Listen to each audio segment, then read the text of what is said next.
A little more practice on holding that light right up to that bead. Let's see if we can get a better image here. Oh, takes a second to line her up sometimes.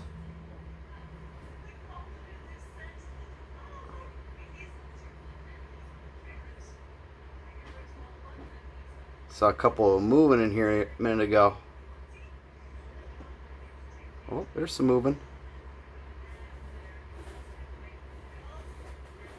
Look at those. If you look really closely at some of these, you can even see the cells that make up the little organisms that live in here, and you can see them moving around.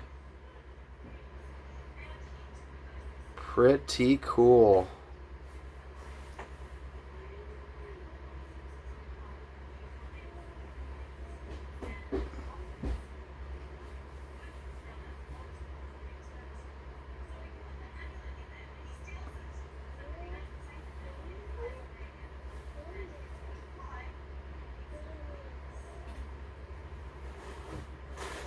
That is nuts, ain't it?